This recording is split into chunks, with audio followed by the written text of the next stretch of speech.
Mesdames, Messieurs, bonsoir. Tout d'abord, je tenais à vous remercier d'avoir bravé le froid pour venir écouter notre conférence et je peux vous assurer que vous ne serez pas déçus. Donc, merci à vous d'être fidèles au rendez-vous. Je rappelle pour ceux qui n'étaient pas là la dernière fois que le cycle de cette année, le cycle 2012, est consacré aux grands fonds, aux abysses, à ce monde totalement méconnu. Pourquoi s'intéresse-t-on à ces grands fonds? Eh bien parce que c'est le plus grand réservoir de biodiversité qui existe, c'est aussi la plus grande étendue de la planète et en plus, on connaît beaucoup mieux les planètes du système solaire ou la Lune que les grands fonds marins. Ces grands fonds marins, pourtant, si méconnus, sont déjà en danger parce qu'ils recèlent non seulement une biodiversité extraordinaire, mais aussi des ressources pétrolières, minières, qui attisent les convoitises de plus d'un industriel. Et aujourd'hui, avec les techniques modernes pour aller explorer les fonds, eh bien, cela devient vraiment plus facile d'y accéder. Et il y a un vide juridique, d'ailleurs, à ce sujet, ce qui fait que, à peine connu, ce milieu est déjà menacé par la pollution, le réchauffement climatique, l'exploitation de l'homme.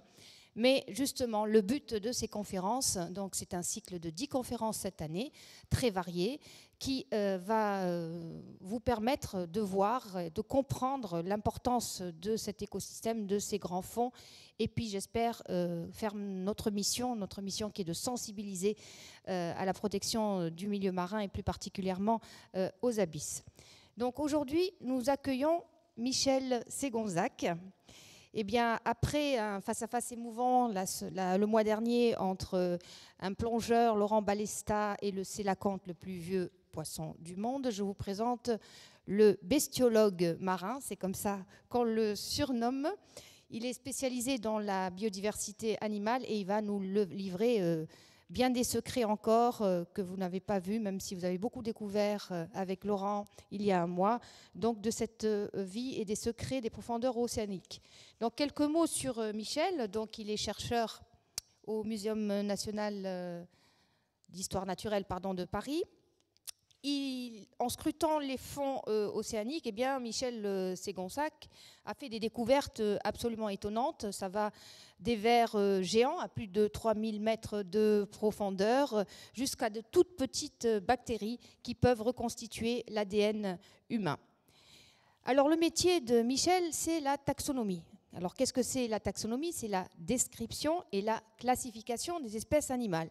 Donc il y a toute une partie terrain, donc d'exploration. Ensuite au laboratoire, beaucoup de tri, ça peut paraître fastidieux, mais c'est passionnant lorsqu'on découvre des choses. Et ce qui est très important, c'est qu'il travaille forcément en réseau avec tous les taxonomistes du monde entier pour justement pouvoir déterminer si oui ou non il y a une espèce nouvelle qu'il découvre ou pas. Alors, en 1974, Michel a monté le Centre national de tri océanographie biologique, le CNTOB, en partenariat avec le Muséum d'histoire naturelle de Paris et l'ancien CNEXO, qui est devenu aujourd'hui l'IFREMER. Et l'activité de ce centre a été totalement bouleversée lorsque on a démarré l'exploration des sources hydrothermales. Là alors, des communautés animales absolument inconnues jusqu'alors ont été découvertes. Et là, Michel va vous en parler. Il est également un peu spécialiste d'un autre milieu particulier, celui des sointements froids. Mais là, je vais le laisser vous expliquer. Ce qui est extraordinaire, c'est de voir comment dans ces milieux extrêmes, toute forme, une vie quand même s'est installée en utilisant bien, des techniques bien particulières, pas celles qui nous fait vivre sur la Terre tous les jours. Alors, une grande particularité quand même de Michel, le rêve de tout chercheur, un chercheur, par définition, ça cherche, et ça cherche toute sa vie. Mais alors, un chercheur concrétise le rêve de sa vie lorsqu'il trouve. Et Michel Ségonzac a trouvé. Il a trouvé, et c'était en 2006. Sa découverte a eu un impact planétaire, puisqu'il a découvert la Galatée yéti. Cet animal, c'est comme une galatée normale, sauf qu'elle a des pattes très velues. Et la photo de cette galatée a fait le tour du monde et a eu un succès complètement planétaire. Donc c'est comme ça que Ségonzac a été très connu avec cette découverte. Il a donc concrétisé le rêve de tout chercheur. La cerise sur le gâteau, pour finir en plus en beauté, non seulement il vous fera part de ses découvertes, mais il va également vous parler du calmar géant qui vit à plus de 500 mètres de profondeur, mythe ou réalité. Eh bien, il vous en dira très certainement plus que moi. Donc voilà, je vous invite donc à voyager dans les profondeurs et voilà, donc récit fascinant d'un bestiologue marin, Michel Ségonzac. Merci.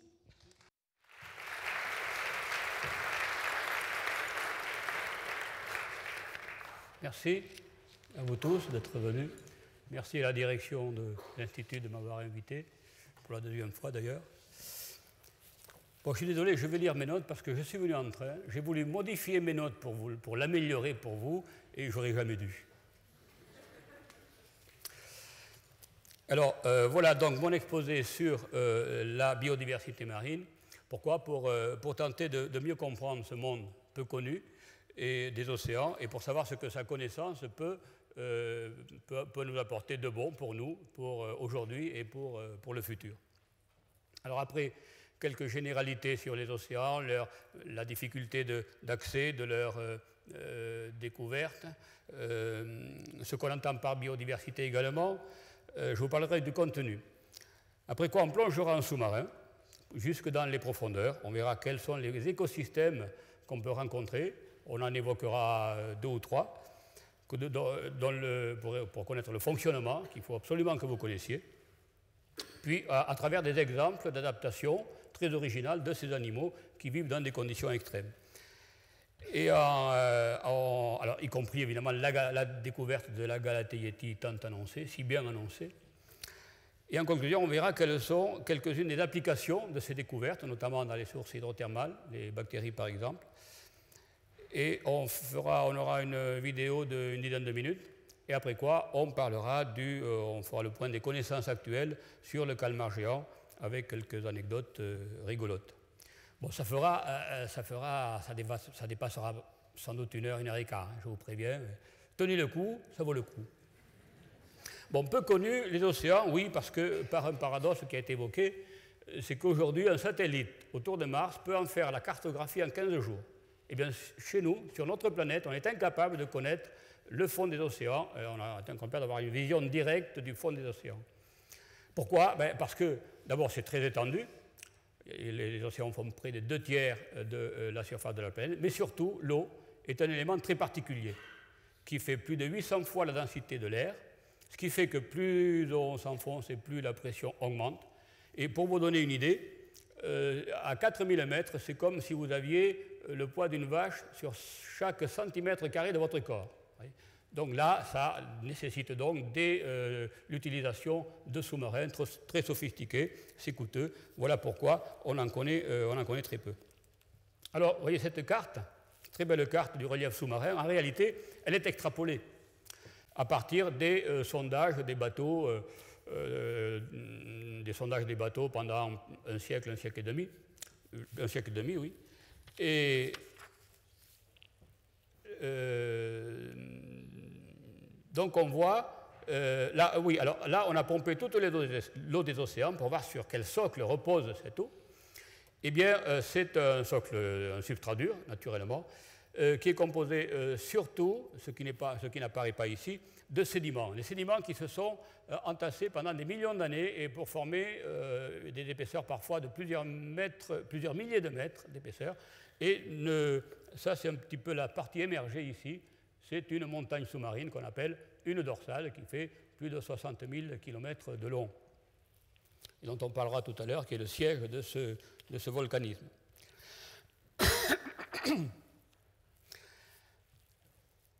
Alors, je n'ai pas résisté à l'envie de vous montrer cette carte que j'ai trouvée sur Internet. Elle est vraiment très belle, extrapolée aussi, celle-là.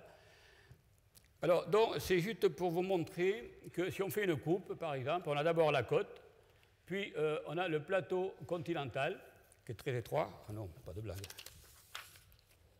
Qui va c'est le plateau continental qui descend jusqu'à 200 mètres. Ensuite, il y a une rupture de pente, qu'on appelle le talus continental, ou le domaine bathyal, formé de canyons surtout, et qui descendent jusqu'à 2000-3000 mètres de profondeur. Alors c'est un milieu très important pour l'abondance, la richesse de la faune, Et paradoxalement, on la connaît très peu. Pourquoi? Parce que c'est trop profond pour des plongées autonomes. C'est très accidenté, donc on ne va pas pouvoir chaluter là. Et ce n'est pas assez profond pour justifier l'utilisation des sous-marins. Alors ensuite, on a la plaine abyssale, qui va de 3000, 2000, 3000 à 4000 mètres de profondeur, en dehors de la montagne sous-marine, bien sûr. Et puis, il y a aussi des fosses comme la fosse de Porto Rico, qui va jusqu'à près de 9000 mètres de profondeur, et qui n'est pas visible là, la fosse des Mariannes, au large des Philippines, à l'est des Philippines, qui fait, c'est le record, 11 000 mètres de profondeur. Et où l'homme est allé une seule fois, c'est le professeur Picard, avec son bathyscaphe le Trieste, et en 1960. Bon, c'est vraiment...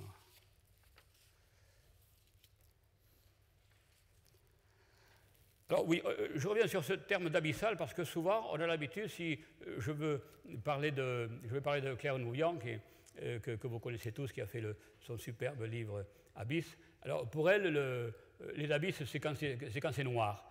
Or c'est quand même une vision un peu réductrice parce que les abysses correspondent à un niveau bathymétrique qui correspond à des caractéristiques précises et ce n'est pas le noir qui fait les abysses. Et bon, il est vrai que pour beaucoup de gens qui connaissent la plage, pour eux le profond c'est quand on n'a plus pied. Pas du tout, hein, c'est quand même plus profond. Alors, qu'est-ce que la biodiversité?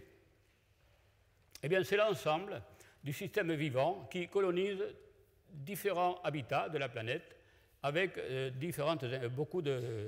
nombreuses interactions. Ce n'est pas seulement le nombre d'espèces, comme on croit communément. C'est la diversité des habitats, une vallée, une mangrove, une forêt, ici une plaine abyssale.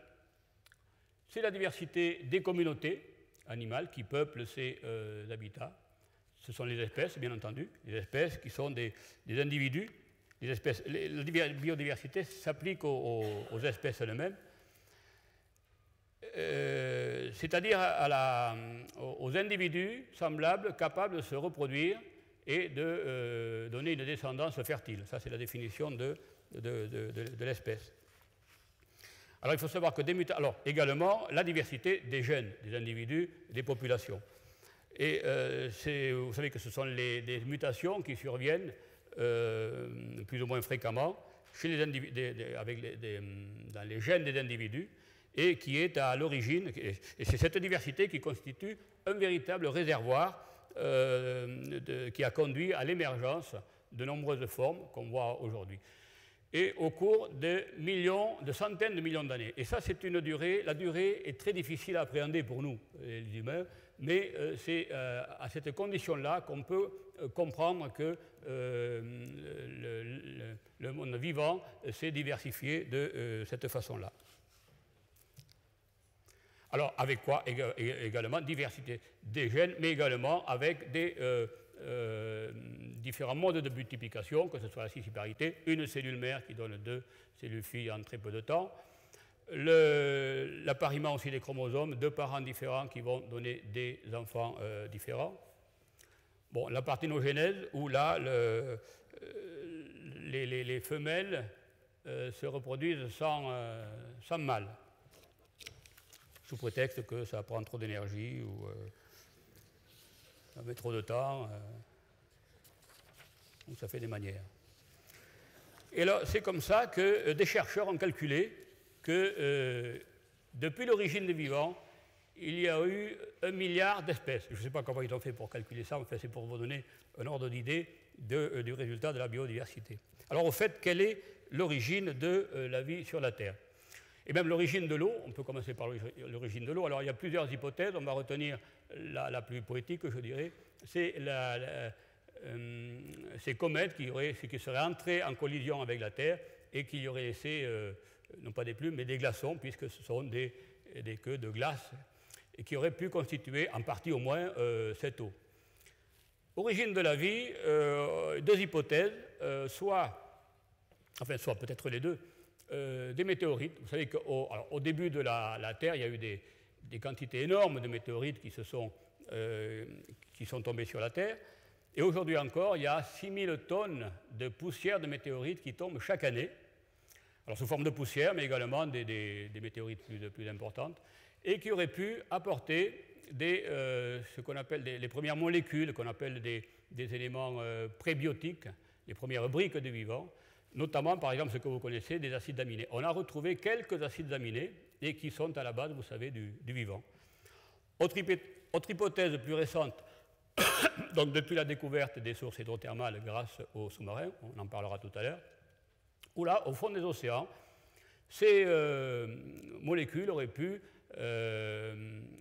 se combiner, se recombiner pour former ces premières briques du vivant autour de ces sources hydrothermales à 3000 mètres, 2000 mètres de profondeur.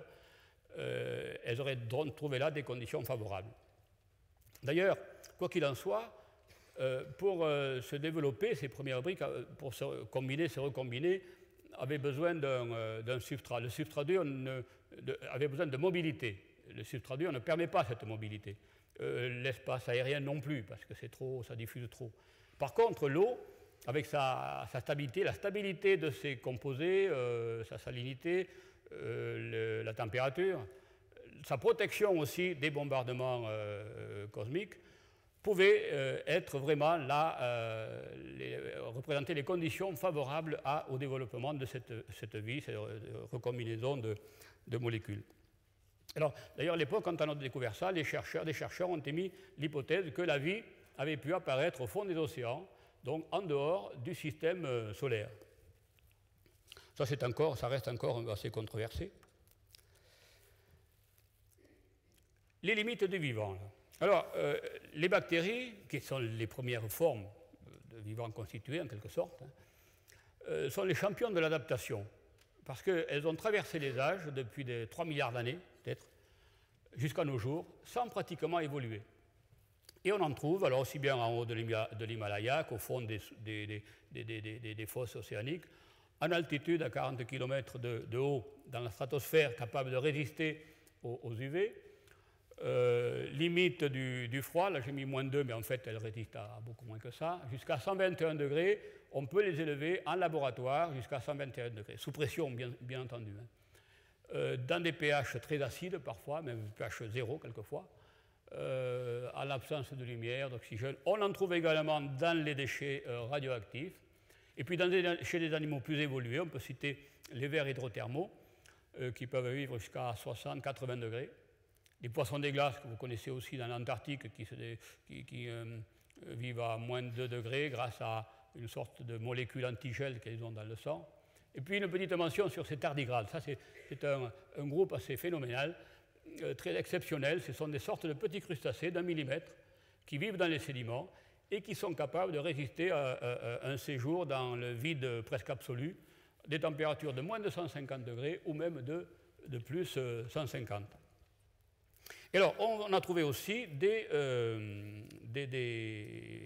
bactéries sous la croûte océanique à 1600 mètres de profondeur.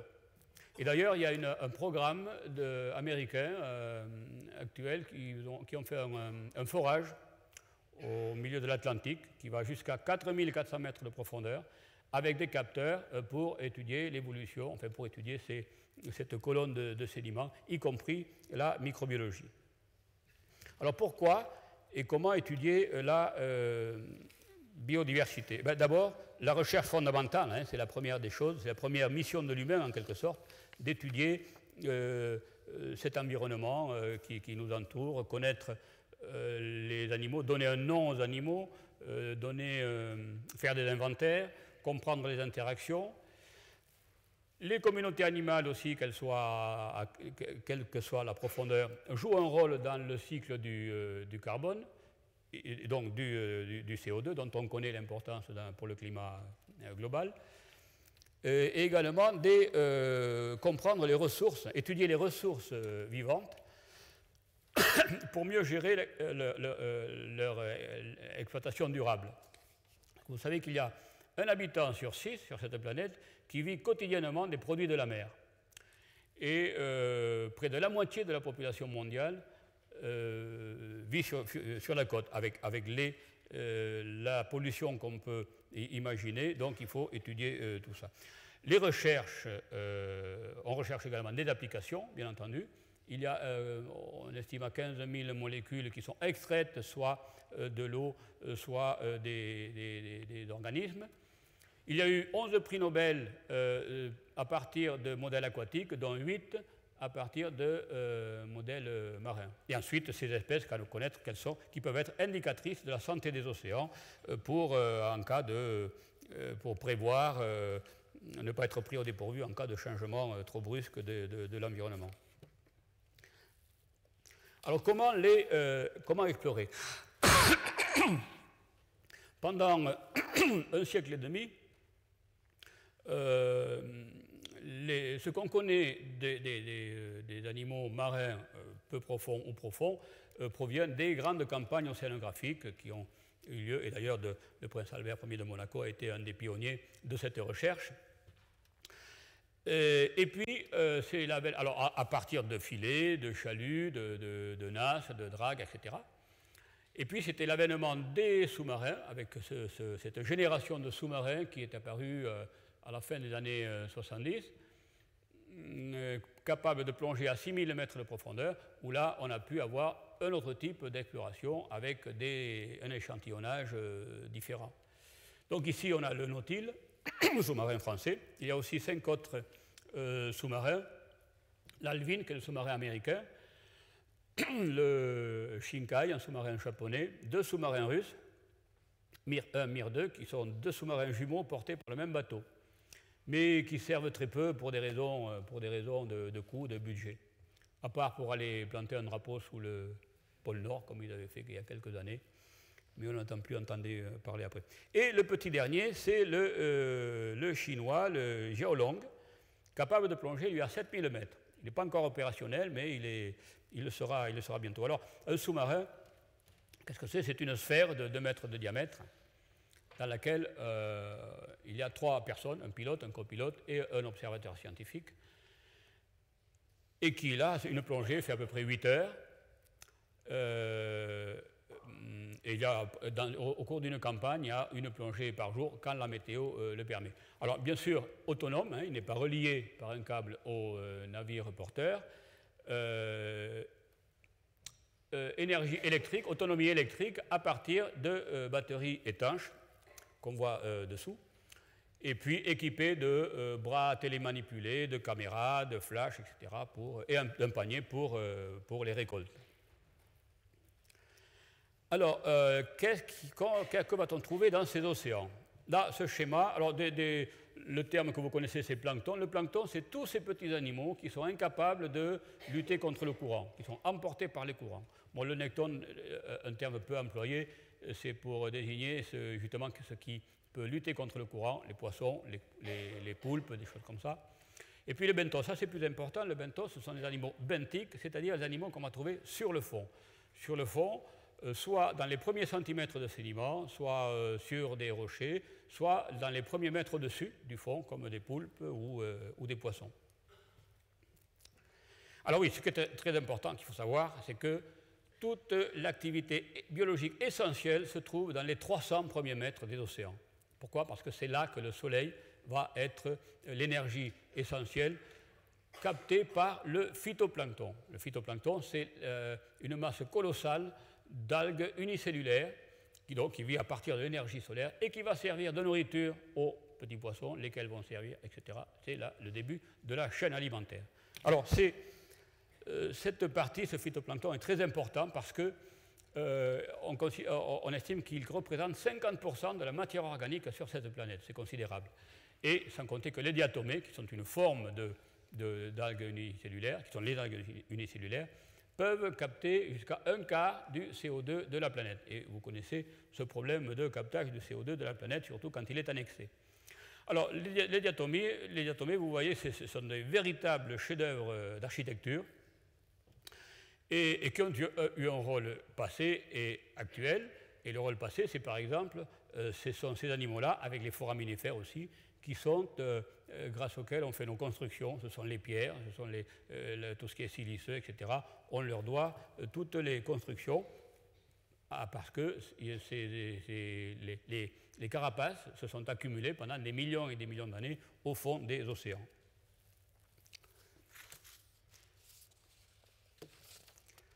Donc, plus profond, on va finir par ne plus avoir de lumière. Ce sont les ténèbres, mais ça ne va pas décourager le vivant pour se développer. Ici, on est dans le domaine de la bioluminescence. Il fait noir, donc on aura des animaux, beaucoup moins qu'ailleurs qu'en hauteur, mais la bioluminescence va permettre à ces animaux de... je vais revenir tout à l'heure. Alors voilà, les grands groupes benthiques qu'on est censé trouver au fond. Alors ne retenez pas tout ça par cœur, c'est pas la peine, hein, ça ne vous servirait pas.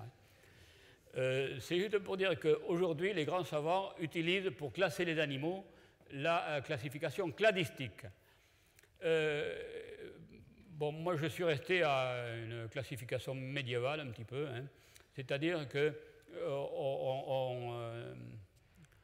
on organise ces animaux par, comment dirais-je, l'ordre croissant de complexité de l'organisation générale, quoi. Et on part du plus simple jusqu'au plus élaboré. Ce sont une soixantaine d'invertébrés marins, ce qu'il faut retenir, et les vertébrés n'étant représentés ici que par les poissons. Ah oui, alors ça c'est le noir, c'est pour simuler la descente du sous-marin, hein, pour pas que vous soyez surpris. Voilà. Donc, là une fois j'avais essayé de voir justement à quelle profondeur l'œil humain ne voyait plus rien du tout. Et je pense que c'est autour de 500 mètres. Bien sûr, plus profond, il y a encore quelques photons qui parviennent à 1000 mètres, enfin qui sont peu exploités. Donc on peut estimer qu'à 500 mètres, bien sûr ça dépend de si le soleil est au zénith, comme ça, mais en gros, à 500 mètres, on ne voit vraiment plus rien. Donc, comme je vous disais, c'est le domaine de la bioluminescence. Alors, qu'est-ce qu'on voit dans la plongée si on demande aux pilotes d'éclairer de temps en temps, ceux qui n'aiment pas trop parce qu'il faut économiser l'électricité? On peut voir du plancton, ce sont des crustacés, quelquefois des méduses. Et ici, un animal particulier qu'on appelle un siphonophore, proche des méduses, c'est un gélatineux, avec une tête. C'est un animal entier, c'est pas, on dirait une colonie. Une tête, c'est un flotteur qui, par contraction et jet d'eau, va déplacer l'ensemble de l'animal. Et puis, il y aura une succession d'organes avec des fonctions différentes. On pourra avoir des organes qui sont des estomacs pour la digestion, des organes de reproduction, et puis ces filaments que vous voyez, ce sont des filaments pêcheurs où vont s'accrocher des proies, des petits vers, des petits crustacés, choses comme ça. Alors, plus inquiétant, là déjà, ces redoutables prédateurs. En réalité, ils ne sont pas si redoutables que ça parce qu'on ne met jamais d'échelle, vous voyez, ils sont assez petits, ils ne font pas plus de 30-40 cm, ce n'est pas si redoutable que ça. Mais pour illustrer que, quelquefois, la sélection a joué des tours à certains animaux, comme ce poisson qui a des dents démesurées, c'est plutôt gênant, parce qu'il est obligé de calculer la taille de sa proie. Si elle est trop grande, il ne pourra ni l'avaler ni la recracher, il peut mourir avec. Vous voyez un petit peu l'utilité de ses dents. Autre adaptation, alors cocasse celle-ci, c'est ce poisson, Melanocetus. Bon, ça rappelle un petit peu la baudroie, avec un filament pêcheur ici, pour attirer les proies. Et là, ça c'est une femelle. Le mâle, quand il est petit, il a à peu près la même tête. Alors le mâle, lui, il calcule la difficulté qu'il aura à rencontrer une femelle dans ce milieu. Ce qui fait que lorsqu'il a la chance d'en trouver une, il va l'accrocher, il ne va plus la lâcher de sa vie. Son système circulatoire va devenir celui de la femelle, il va perdre ses formes, ça va devenir une sorte de verrue informe, et il ne sera là que pour un petit coup à la saison, Mais le plus cocasse, c'est qu'un mâle qui passe aussi ne sait pas qu'elle est occupée. Il va s'accrocher. Et c'est comme ça qu'on a vu, des chercheurs de Nouvelle-Zélande ont vu une femelle avec 7 mâles accrochés, dont un entre les 2 yeux. En tout cas, la force du regard, quelquefois, c'est fou. Hein. Alors, ils l'ont appelé Madonna, paraît-il. Enfin, bon, c'est des Néo-Zélandais. Enfin, on frémit quand on pense que la nature, la sélection aurait pu, le genre humain aussi, comme ça, on s'en rend compte, des mâles parasites des femelles. Quoi? Vous en connaissez? Alors, bon, je sais pas. On l'objet de notre conférence. Quoi. Mais voilà, alors plus sympathique, là, déjà, ce sont des poulpes. Là aussi, pour illustrer cette bioluminescence. Une autre adaptation chez ce poulpe, il n'a plus de ventouses.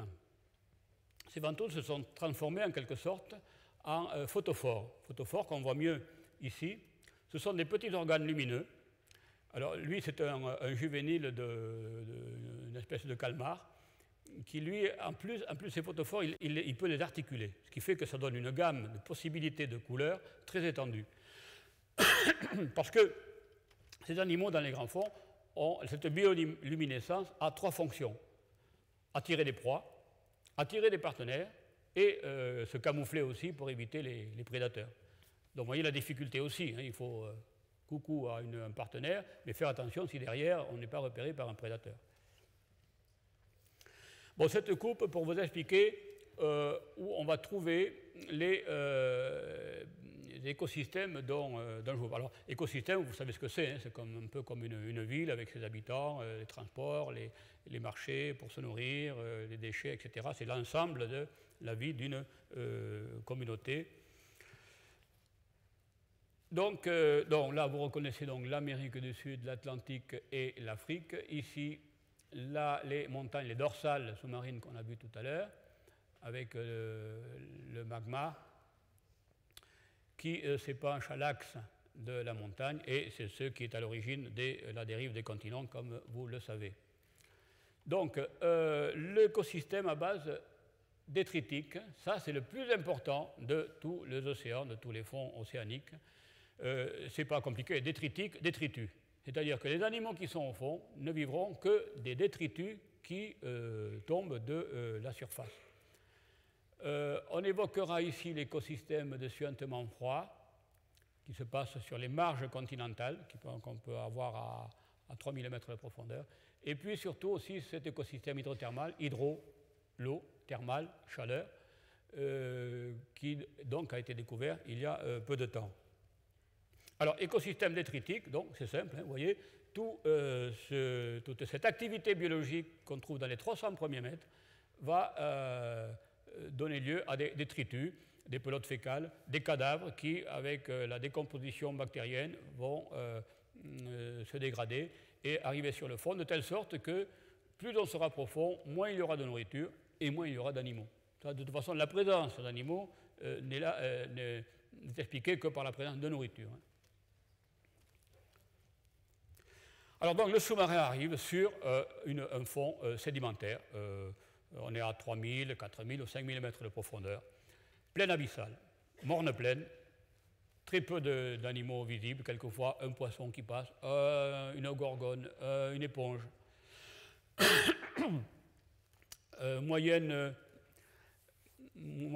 Profondeur moyenne, 3008 et 3007. Donc il fait noir, il fait froid et on a faim aussi. Hein. Température, j'ai mis 2 degrés, en fait c'est 3 degrés à peu près la moyenne de température. Quelques exemplaires. Alors c'est surtout dans le sédiment qu'on va trouver une faune relativement riche, très variée. Donc on ne la voit pas, c'est une faune très petite. On peut avoir des amphipodes, dont vous connaissez les puces de mer qui sautent sur les plages à marée basse. Voilà, c'est la même famille, sauf que celui-là fait 5 cm de long. Et une fois, on a eu d'ailleurs dans une nasse au large des îles du Cap-Vert, à 5000 mètres de profondeur, on a remonté à un amphipode qui faisait 20 cm de long. On a eu un record mondial comme ça pendant 2 ans, parce qu'après, les Américains en ont trouvé un de 1 cm de plus, donc le record a été battu. Vous connaissez les Américains. Alors, pour coller à l'actualité, vous avez dû voir sur Internet que des Néo-Zélandais, dans la fosse de Kermadec, au large de la Nouvelle-Zélande, ils ont trouvé un amphipode qui fait 38 cm, paraît-il. Donc ça, c'est un vrai record, et je pense que c'est à peu près la même espèce, d'après la photo. Un ver banal. Ici, un animal que vous reconnaissez peut-être chez vous, là où vous passez l'aspirateur une fois par an. Non, je ne sais pas. Non. Un cloporte. Sauf que celui-là fait 40 cm de long. Là aussi, on a la chance de ne pas avoir ça à la maison. Une petite loturie, ce sont comme des concombres de mer que vous connaissez sur les côtes méditerranéennes. Alors, important, retenez bien ce chiffre, la biomasse de 1 à 10 grammes au mètre carré. Qu'est-ce que c'est? Si on prend 1 mètre carré du sédiment qu'on va écrémer, on va passer ce sédiment sur un tamis de 1/4 de millimètre, par exemple, et tout ce qui est animal, vivant, on va le peser. On aura un poids humide qui fera de 1 à 10 grammes au mètre carré. Alors, quelques animaux pris au hasard. Un poisson trépied, vous comprenez pourquoi, ce sont des rayons, des nageoires qui se sont développées pour former ce trépied, et ce poisson chasse à l'affût. Ici, une anémone de mer, que je supposais être, mais très rare, on ne sait pas où est la bouche. Alors ça, pour illustrer un phénomène de convergence avec des végétaux que vous pouvez, ça peut vous rappeler une fleur, etc. Retenez bien que si on est dans le noir, vous n'aurez rien, vous n'aurez pas de végétaux, pas d'algues, pas de fleurs, tout ça. Donc, dans les discussions de salon, ne sortez pas que vous avez vu des algues très belles à 5 mm de profondeur. Non, c'est noir, il n'y aura pas de végétaux à 5 mm de profondeur, dès que c'est noir. C'est une sorte d'anémone sur un axe, sur un pied. Et là, voilà un organisme que j'avais vu sur les films vidéo des géologues, parce que les géologues font beaucoup de parcours, beaucoup plus qu'un biologiste qui, lui, quand il voit un animal, il s'arrête avec le sous-marin, tout ça. Bon, il fait très peu de parcours, un géologue fait beaucoup de parcours. Et tombe quelquefois sur des animaux originaux, dont celui-là. Et je sais que pendant 15 ans, j'ai mis ça de côté sans savoir ce que c'était. Si on ne prélève pas l'animal, il est évident qu'on ne sait pas ce que c'est. Surtout ça, bon, je l'ai appelé lampadaire, à défaut de mieux. Un organisme qui faisait quand même 40 cm de haut. Et un jour, des géologues l'ont récolté, et j'ai envoyé ça à un collègue à Marseille. Et c'est une éponge. Ça ne paraît pas une éponge, c'est une éponge carnivore de surcroît. Alors pourquoi? Parce que si on prend un bout de tissu, un bout de tégument ici, ou de peau en quelque sorte, et observer au microscope électronique, on va voir que ça forme un tissu, un entrelac de spicules. Alors vous voyez ces spicules qui sont de l'ordre de quelques microns, hein, très acérés, et de telle sorte qu'un petit animal, un crustacé ou un ver qui va se poser là, va être accroché comme une bande de velcro. Toutes les cellules de la boule vont migrer vers la proie, vont la digérer et regagner leur place. Voilà, c'est une éponge carnivore. Alors voilà encore une adaptation de ces animaux à la vie en profondeur, là où il y a très peu de nourriture. Et on peut trouver ces animaux jusqu'à 7000 mètres de profondeur.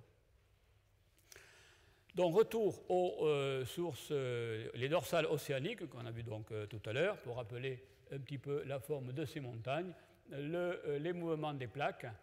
Alors, vous savez que je parlais de dérive de continent, c'est à partir de cet axe des montagnes que s'écartent les plaques. Cet écartement est de l'ordre de 2 à 3 cm dans l'Atlantique, et si on passe dans le Pacifique, au sud de l'île de Pâques, elles vont s'écarter de 18 à 20 cm par an, ce qui est quand même considérable. Alors c'est là que les géologues américains, il y avait un Français à bord, ou deux je crois, en 1977, dans un sous-marin Alvin, au large des Galapagos, voulaient voir donc, savaient qu'il y avait un volcanisme sous-marin, ils voulaient donc l'observer, et là ils découvrent ce qu'on appelle des fumeurs noirs. Alors c'est de l'eau de mer infiltrée par les fissures qui se réchauffe avec le magma et qui sort à 300, 350 jusqu'à 400 degrés. En contact avec l'eau de mer froide, il y a précipitation et vous avez ça crache comme une locomotive. Alors, ce fluide contient beaucoup d'éléments, de composés toxiques, enfin toxiques pour nous, avec du cadmium, du mercure, du soufre, du méthane, des éléments radioactifs. Et autour, du fluide plus transparent sort également, mais à des températures de 5, 10, 25 degrés. Et c'est là qu'ils ont été impressionnés par une faune qu'ils ne s'attendaient pas du tout à voir. Pourquoi? Parce qu'on était sur l'image que vous avez vue tout à l'heure, où on est à 2500 mètres de profondeur, donc dans l'abyssal. Tout ce qui vit là doit vivre à partir de ce qui tombe de la surface. Et là, qu'est-ce qu'on voit? Une faune abondante, des vers, des vers géants, des crabes, des poissons, des poulpes, ici des palourdes géantes de 30 cm de long. Si on passe dans l'Atlantique, moins de 10 ans après, on découvre des communautés hydrothermales également en Atlantique. Mais là, pas de vers, ce sont des crevettes aveugles qui vivent par dizaines de milliers sur les parois des fumeurs. Alors, vous vous souvenez de la biomasse tout à l'heure des plaines abyssales? Eh bien là, ce n'est plus quelques grammes au mètre carré, c'est jusqu'à 40, 50, 60 kilos au mètre carré. Donc, il est utile de vous dire que les biologistes océanographes ont dû revoir leur copie parce que là, ils tout font. Là, il a fallu trouver une explication. L'explication est venue assez vite, c'est que à l'origine de la chaîne alimentaire, il y a les bactéries. Les bactéries ont un développement considérable de bactéries qui vont servir de nourriture à des animaux, soit directement, soit ces animaux peuvent les intégrer dans leur tissu et elles vont agir à l'intérieur même de l'animal, comme c'est le cas de ce ver géant. Alors ce ver géant, c'était vraiment la révélation, c'était le clown de ces communautés. Un ver qui fait 1,30 m de long à peu près, sur quelques 2-3 cm, 3 cm, 4 cm de diamètre, qui vit dans des tubes qui peuvent faire plus de 2 mètres de long. Et alors c'est un ver qui n'a ni bouche, ni anus, ni tube digestif. C'est un sac clos. Alors comment il se nourrit? Eh bien avec ce panache-là, il capte dans l'eau de mer le CO2 et les sulfures, ces fameux sulfures qui sont contenus dans ce fluide, et il va les amener à ces bactéries qui vont se développer. Ces bactéries vont synthétiser des produits organiques, comme des carbonés, qui vont servir à la construction du ver, la reproduction, etc. C'est la symbiose. Tu me donnes, je te donne, et tout le monde s'entend très bien. Bon, la symbiose était connue déjà avant, hein, mais ce qui est remarquable, c'est la production, la productivité de ce système-là. Alors, si on passe du côté atlantique, ce sont les crevettes aveugles, et qui ont un comportement très curieux que j'ai étudié pendant des années, mais je n'ai pas compris encore comment fonctionnent ces crevettes, qui ne se nourrissent apparemment que de particules minérales, qu'on suppose être enrobées de bactéries. Une fois de plus, ce sont des bactéries qui pourraient être utilisées comme nourriture, mais en plus avec la particularité d'avoir un organe en forme de V ici, dont on ne connaît pas la fonction exacte. Et puis, vous voyez qu'elle est un petit peu joufflue. Pourquoi? Parce qu'elle a développé en quelque sorte ses pièces buccales. Ces pièces buccales sont hypertrophiées. Tout se passe comme si elle avait voulu entre guillemets bien sûr, augmenter la superficie pour favoriser la culture la culture de bactéries filamenteuses qu'on voit ici au microscope électronique. Alors quel est le rôle de ces bactéries? On pense qu'elles sont en partie utilisées comme nourriture, mais aussi peut-être pour détoxifier ce milieu, puisque ce milieu est très acide, manque d'oxygène, contient du sulfure et puis des composés toxiques dont j'ai parlé tout à l'heure. Et voilà, et c'est comme ça qu'on s'est aperçu que de place en place, hein, tous les 10 km, tous les 100 km, on peut trouver ces communautés hydrothermales. Ce sont de véritables oasis, c'est-à-dire que vous avez une superficie comme cette pièce, par exemple, qui est active. À côté, ce sera le désert, il n'y aura plus rien. D'autres qui sont beaucoup plus grandes quand même. Et donc, tout le long de ces dorsales, on peut voir ça. Alors, pourquoi il n'y en a pas, il y en a beaucoup moins ici? C'est parce que, pour des problèmes logistiques, les ports sont éloignés, il est difficile d'aller explorer ces zones. Également pour des problèmes de météo, parce que pour mettre à l'eau les engins, il faut quand même une mer relativement calme.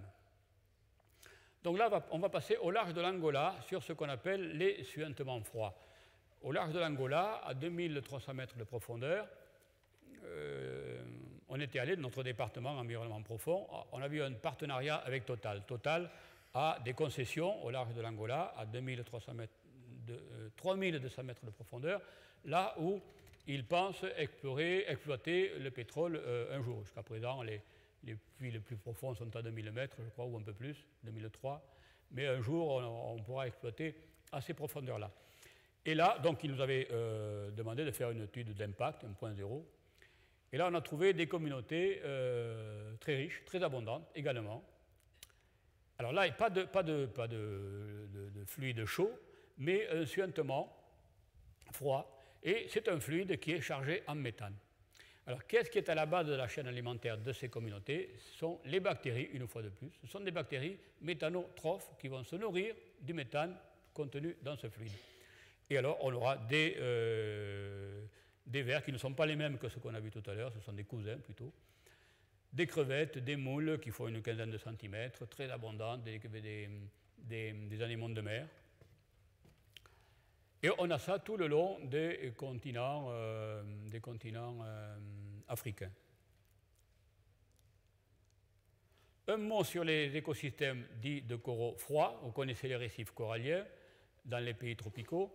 Eh bien, dans des zones froides, c'est-à-dire au large du continent africain, mais également européen surtout, entre 600 et 1200 mètres de profondeur, on a ces massifs très importants, avec une faune très riche, très abondante aussi.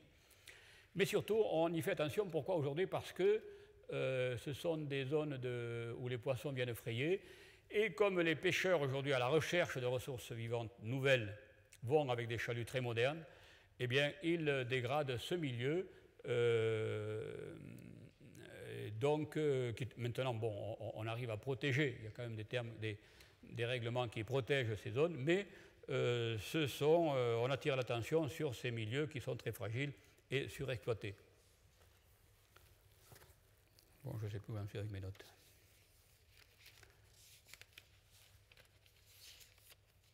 Bon, ça va jusqu'à présent, vous ne voulez pas faire une pause, non? Parfait. Bien.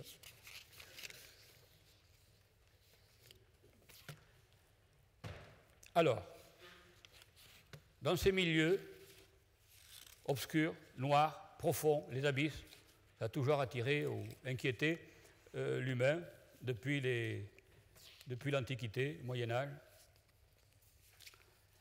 Alors, qu'en est-il? Est-ce qu'il y a des monstres sous-marins?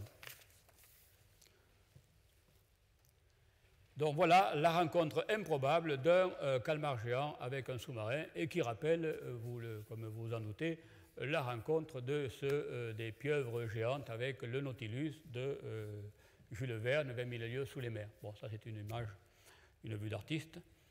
Donc des monstres, personnellement je n'en ai pas vu, le seul poulpe géant que j'ai vu faisait 1,30 m de long.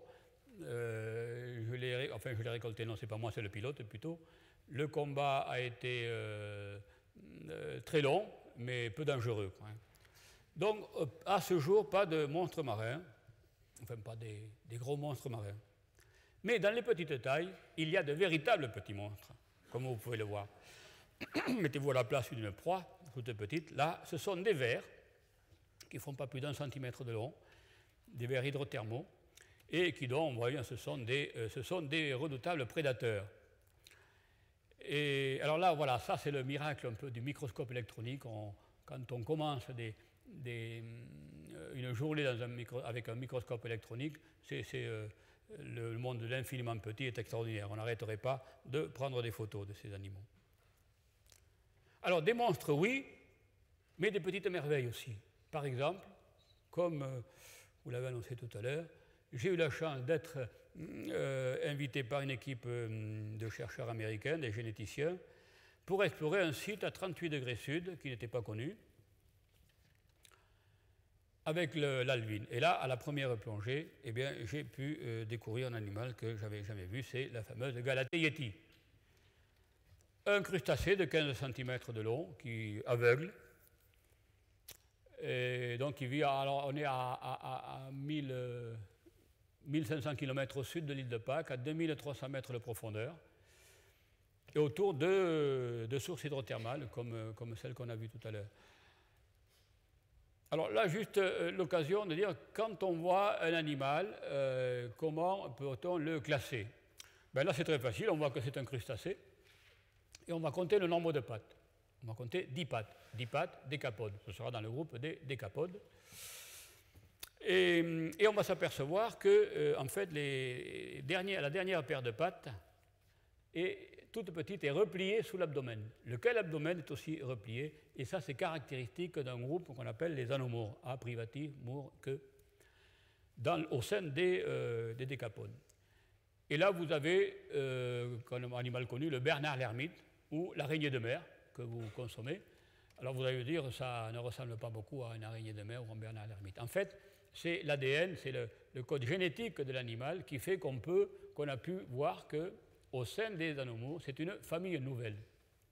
Effectivement, c'est une famille nouvelle. Alors il faut donner un nom. Alors on donne un nom vernaculaire, un nom commun. Alors j'ai donné Galatheieti pour avoir un petit côté un peu mythique, pour rappeler l'homme des neiges. Et puis en plus, elle a une démarche très maladroite comme ça qui rappelait un peu l'homme des neiges, enfin pour ceux qui l'ont vu. Ensuite, on donne un nom latin, Homo sapiens. Et ici, j'ai voulu rendre un hommage à l'île de Pâques, qui est vraiment une île vraiment extraordinaire, très, très mystérieuse, et qui voit dans la mythologie polynésienne de l'île de Pâques, c'est la déesse des crustacés. Donc ça tombait très très bien, ça sonne très bien en plus. Hirsuta, vous comprenez pourquoi. Alors à partir de là, comme vous le disiez tout à l'heure, il y a eu un engouement médiatique qui est difficile d'expliquer encore aujourd'hui, où tous les journaux en ont parlé, les BBC, CNN, Washington Post, enfin mondial. Et avec Internet, alors, à une époque, il y a eu Galatheieti, ça ouvrait 230 000 pages. Et puis un jour, j'ai vu sur Internet aussi un patron, un véritable patron, comme un vêtement avec un pointillé, vous voyez, où vous découpez les dimensions et tout ça, pour faire une peluche. Alors, je n'ai pas écrit pour avoir le patron, mais bon, ça, j'ai vu un près sur Internet. Et puis, ça, c'est donc le chef de mission et le co-chef de mission, où on a pris cet animal, qui, eux, je ne sais pas si c'est eux qui l'ont fait ou quoi. Et là, ça, c'était l'an dernier, il y a eu une réunion de 300 chercheurs suite au Census of Marine Life. C'était l'inventaire général qui avait été lancé par une fondation anglaise pour faire l'inventaire de tous les animaux marins. Et là, en réunion à Londres, ils m'avaient fait la surprise de faire cette peluche. Voilà. Alors, j'ai vu aussi sur un article qui donnait... Alors, est-ce un phénomène de convergence, en tout cas, c'est des cow-boys. Vous avez les cow-boys, il faut... tout. Mais enfin, il fallait quand même le remarquer. Et il y a eu plein de gars comme ça, mais celui-là était pas mal quand même. Bon,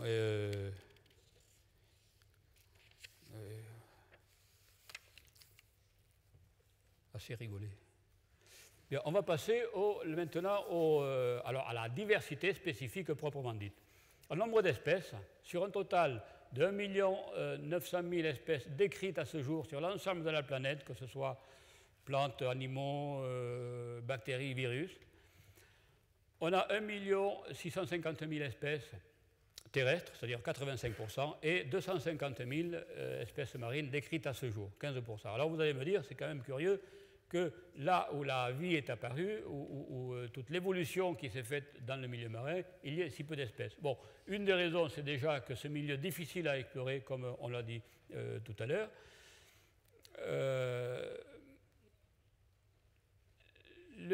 Peut-être que les possibilités d'habitat des animaux est quand même plus réduite dans l'eau de mer qu'à terre. Les dispersions aussi, par exemple, la capacité de dispersion des pollinisateurs, par exemple, pour les végétaux est considérable. Dans l'eau de mer, ce n'est pas la même chose. L'eau de mer aussi contient 30 fois moins d'oxygène que l'air. Alors tout ça peut expliquer un peu ce déficit. Bon, quelques mots sur cette biodiversité marine, en plus de ce qu'on vient de voir. Si la biomasse totale est considérable, la diversité est quand même, c'est-à-dire le nombre d'espèces, est relativement peu élevé.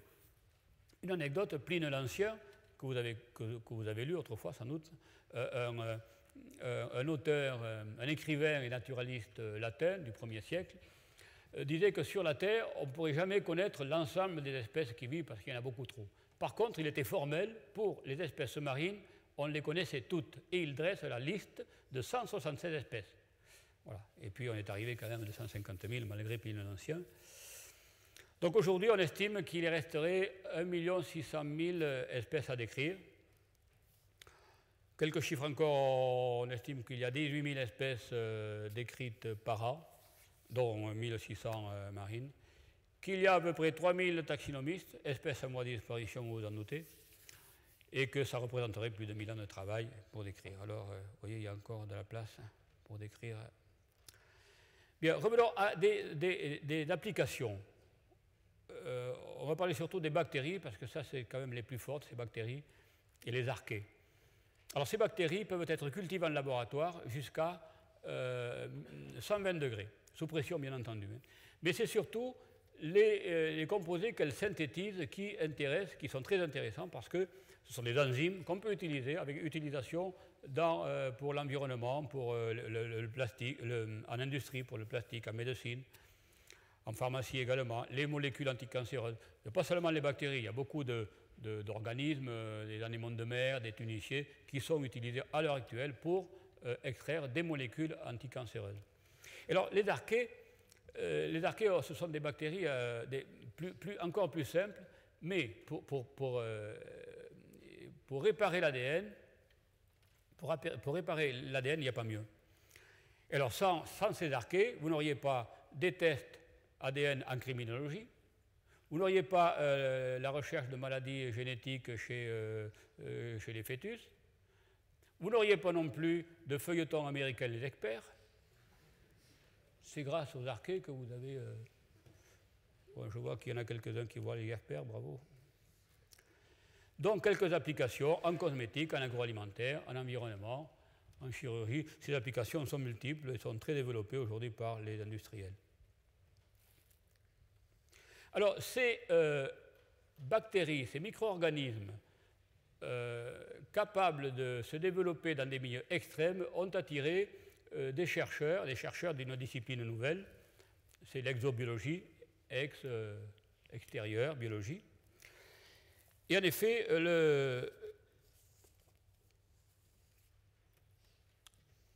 notre système, il y a par exemple des planètes comme Europe, une des planètes de Jupiter, sur lesquelles on a observé un socle, un substrat dur, avec un océan et au-dessus de la glace.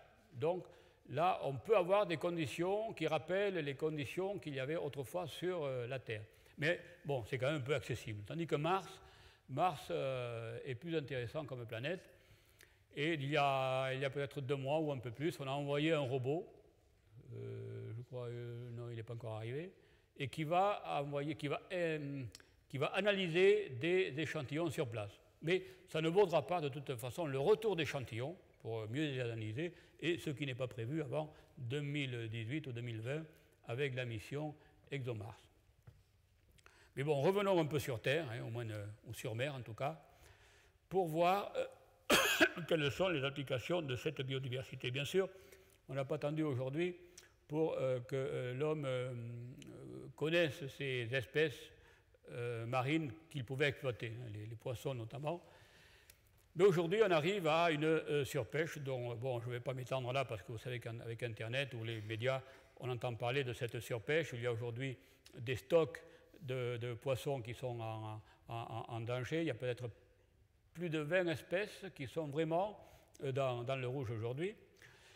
Et surtout, ce qu'il faut remarquer, c'est cette pêche profonde qui n'affecte pas, ça ne représente pas une grosse quantité de poissons par rapport à l'extraction totale, mais elle fait, comme je vous disais tout à l'heure, d'énormes dégâts dans les grands fonds, et tout ça pour peu de poissons, oui, mais avec des stocks qui ne vont pas durer. Pourquoi? Parce que donc ce sont des populations qui sont entre 800 et 1200 mètres, que là, la température est froide et que le taux de renouvellement, le développement est très lent à cause de cette température, et le taux de renouvellement de ces populations est très lent et très incertain et n'est pas étudié. D'où la pente de ces courbes. Oui, j'ai oublié un petit détail au sujet de ces bactéries, l'utilisation de ces bactéries, c'est ce qu'on appelle, il y a un champ de recherche qui est très vaste, vous en doutez, c'est ce qu'on appelle l'ingénierie génomique. Aujourd'hui, on peut concevoir et construire pratiquement de toutes pièces des micro-organismes pour des fonctions particulières. Et par exemple, on peut modifier le métabolisme d'une algue pour produire de nouveaux carburants. Et d'ailleurs, je pense que Total est associé avec un laboratoire pour étudier ça.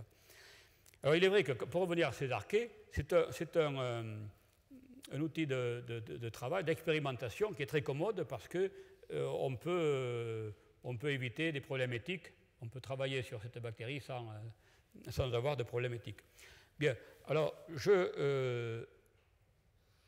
donc, pour terminer un petit peu sur ces problèmes, la menace de la biodiversité, puisque vous savez bien qu'il y a cette érosion de la biodiversité qui est quand même un peu préoccupante, avec les destructions des milieux côtiers, cette surexploitation des ressources, les changements climatiques pour lesquels l'homme, au moins, est en partie responsable, et puis l'explosion démographique, dont on peut dire quelques mots. C'est un sujet qui était un petit peu tabou il n'y a pas si longtemps, mais qui l'est quand même un peu moins.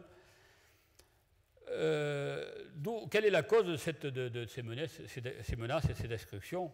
Eh bien, c'est une demande considérable, de plus en plus forte, due donc à cette surpopulation, et également ces pays en voie de développement qui deviennent de plus en plus consommateurs. Le niveau de vie de ces pays augmentant, la consommation augmente également. Et puis il y a une loi biologique de l'humain qui est assez redoutable, c'est qu'on veut du bien-être, du confort et tout de suite. Et ça, voilà ce que ça entraîne, quoi.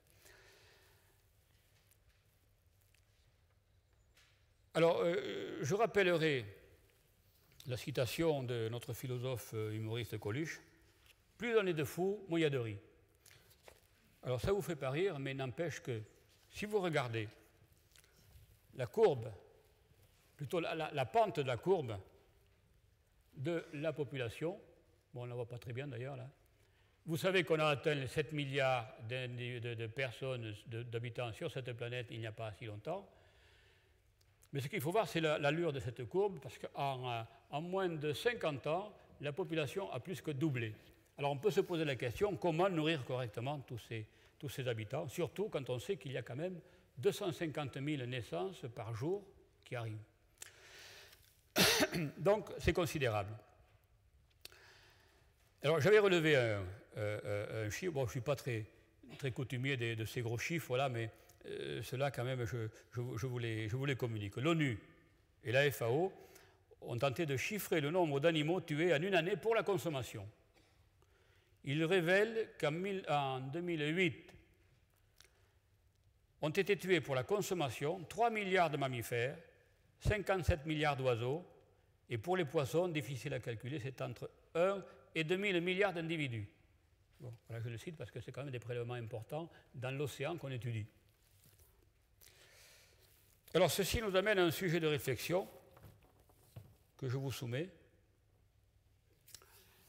Oui, là, ça devient un peu pointu, là, mais bon, vous avez votre temps, vous me ferez part de vos réflexions plus tard quand vous voudrez.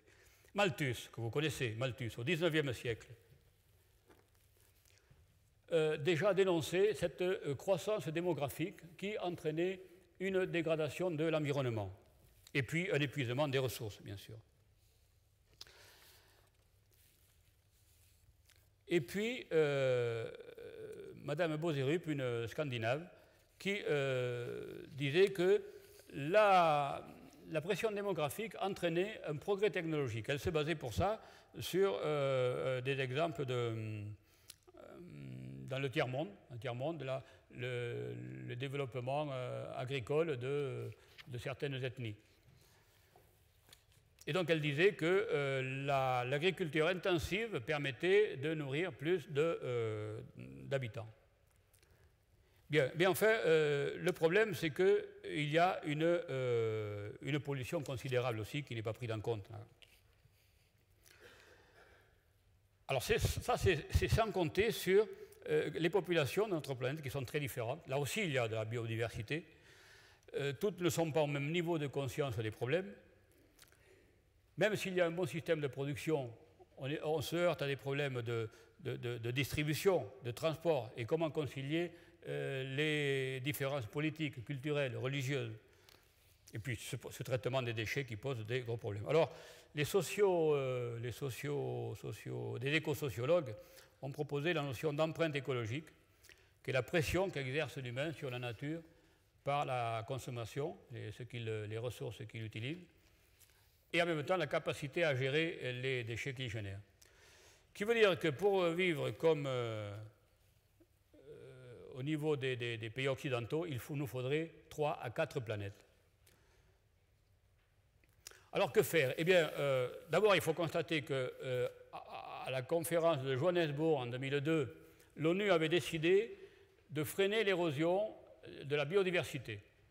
Et même les Européens eux-mêmes avaient dit qu'il fallait la stopper. Et 10 ans après, qu'est-ce qu'on a vu? Ben, on n'a rien vu. Alors, il reste quand même un espoir pour Rio plus 20, puisque 20 ans après la conférence de Rio, il va y avoir une conférence donc en juin 2012. Alors là, on va voir de quoi elle est capable. Qu'est-ce qu'on cherche à faire? À mettre en place une gouvernance de l'environnement. Il nous faudrait une ONU de l'environnement, mais elle est encore très fragile et il faut compter sur les mesures incitatives des États. Alors bien sûr qu'on peut penser qu'aujourd'hui il y a une bonne prise de conscience de l'urgence des problèmes, aussi bien chez les scientifiques que chez les politiques, mais surtout ce qu'il faudrait c'est inventer un comportement individuel écologique. Il faut changer les mentalités, les modes de production et surtout de consommation. Il est sûr que si on change les modes, il faudrait commencer par changer les modes de consommation à l'échelle individuelle pour arriver à un changement de mode de production. Alors est-ce qu'il est trop tard? Il n'est peut-être pas trop tard.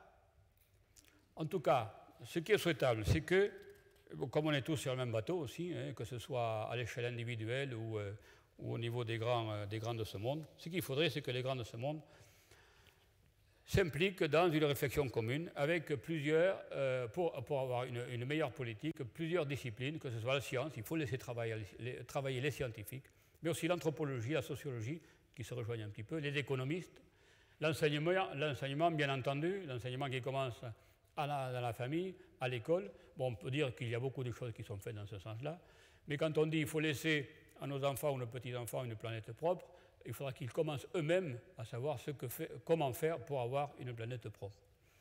Et puis les religions aussi, ça on n'en parle pas beaucoup, c'est un problème peut-être un peu tabou, mais les religions doivent être impliquées dans cette réflexion parce que elles ont une influence très importante sur une grande majorité, une grande partie de la population, et elles peuvent donc être impliquées dans ce genre de réflexion.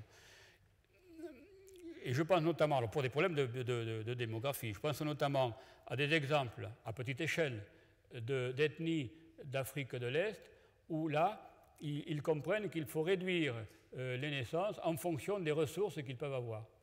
Et puis un exemple beaucoup plus important, c'est l'exemple des Chinois, où depuis plusieurs dizaines d'années, il y a une régulation des naissances. Et il y a des experts aujourd'hui qui disent que si cette régulation n'avait pas eu lieu à cette époque-là, eh bien, la Chine aujourd'hui serait ingérable. Et quand on voit comment elle se développe aujourd'hui, avec le besoin d'énergie qu'elle a, etc., donc je pense qu'il ne faut pas hésiter à parler de cette démographie il faut une démographie raisonnable, et les religions sont là pour réfléchir à ça aussi, parce que des formules comme croisser et multiplier, en fait, il y a peut-être une mauvaise interprétation qu'on n'a pas voulu dire croisser et multiplier. Ça veut dire plutôt dans la sagesse et dans le raisonnement qu'il faut croître et multiplier, et non pas comme des petits lapins. Je pense qu'aujourd'hui, autrefois on pouvait dire ça, aujourd'hui on n'en est plus là. Les remerciements, ça sent la fin là. Hein. Bon, voilà. Et puis une dernière citation qui se trouve remarquable quand même, je la lis en même temps que vous. Quand la Terre se réchauffa pour la première fois dans les abîmes, là où le chaud et le froid se mélangent, de nombreuses créatures vivantes apparurent, tirant leur subsistance de la vase. Quand on voit qu'il s'agit d'Archélaos de Milet, je crois qu'il n'est pas de Milet d'ailleurs, 450 ans avant Jésus-Christ, c'est-à-dire les présocratiques, on se demande comment ces penseurs pouvaient imaginer quelque chose qui est aussi proche de ce qu'on vient de voir aujourd'hui. Bon, là, je laisse mon adresse pour les félicitations ou les reproches, comme ça vous pouvez Ah mais, blague à part, si vous m'écrivez, je peux vous envoyer une photo de la Galatée Yeti, avec son récit de sa découverte, de sa capture. Voilà, alors on va suivre, si vous tenez le coup, par 10 minutes de vidéo pour que vous voyez vraiment la vie dans les grands fonds. Alors,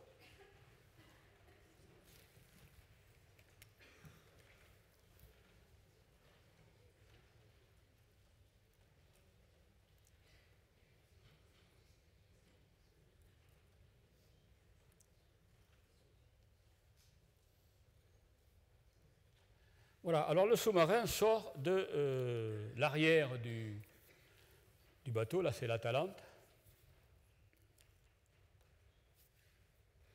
Et il va donc être immergé. Alors il y a déjà 2 ou 3 plongeurs à l'eau qui vont faire un dernier contrôle avant la plongée et qui vont décrocher les câbles.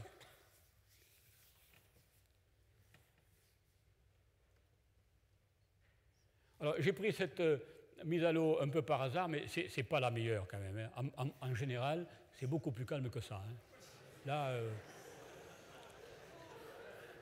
Là, ça fait un peu orangina. Hein. Alors, ça doit pas être content à l'intérieur, mais on n'entend rien, c'est très bien insonorisé. Ceci dit, c'est impressionnant, mais il faut dire qu'autour du sous-marin gravitent une dizaine d'ingénieurs et de techniciens qui contrôlent quand le sous-marin arrive à bord, qui contrôlent avant que la plongée, et on est vraiment en sécurité, il n'y a jamais de gros problèmes. Des problèmes hydrauliques, quelquefois, on peut se retrouver au fond avec un bras qui ne marche plus, des problèmes hydrauliques, quoi, hein, mais ce n'est pas rien de bien dangereux. Alors le sous-marin est entraîné par des sacs, on aurait pu les voir tout à l'heure, des sacs de grenailles de plomb ou des billes de plomb, qui vont entraîner le sous-marin. Arrivé au fond, ils vont lâcher une partie de ses laits et il va naviguer, enfin ils vont faire son exploration pendant 5 heures, et puis il va lâcher d'autres laits pour ensuite remonter. Alors il faut compter 1h30 à une station à 3600 mètres de profondeur, 1h30 de descente, 1h30 de remontée et 5 heures de travail au fond. Là, on arrive sur cette colonie de vers géants. Donc là, on est au large des Galapagos ou peut-être un peu plus bas. Donc, forte abondance, des poissons, des poulpes, on ne les voit pas, des crabes qui de temps en temps, au passage, piquent un bout de branchies des vers.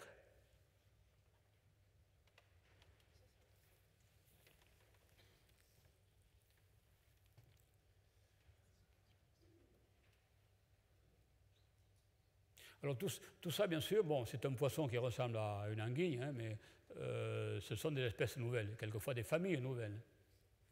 Un petit poulpe qui est pas très, le corps fait à peu près 15 cm, il est assez petit. Alors voilà des vers, les fameux vers qui vivent à 60-80 degrés. Voilà, ils vivent dans des tubes, avec des comportements un peu bizarres. Là, hein, celui-là sort, il va voir ce qui se passe chez le voisin, mais ça va pas bien se passer. Voilà, là il s'est passé quelque chose, on ne sait pas quoi. Petit poulpe qui est un genre nouveau et espèce nouvelle aussi. Et endémique. Endémique, ça veut dire que cet animal n'est connu que de ce milieu-là, que de cet endroit-là.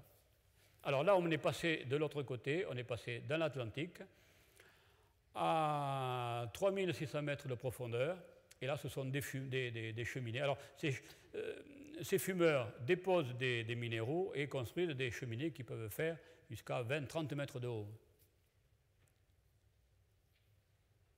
Alors là, des crevettes aveugles qui sont agglutinées sur les parois.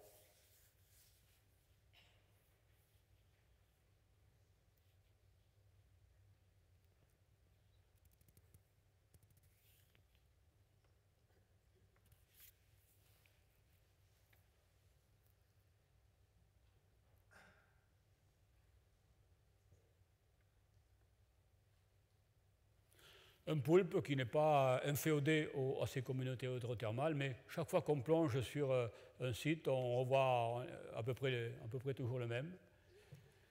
Alors, ce qui est remarquable chez ces animaux, on le verra tout à l'heure aussi, on en parlera puisqu'on va parler du calmar-gère tout à l'heure, c'est cet œil qui ressemble vraiment à un œil de vertébré, quoi.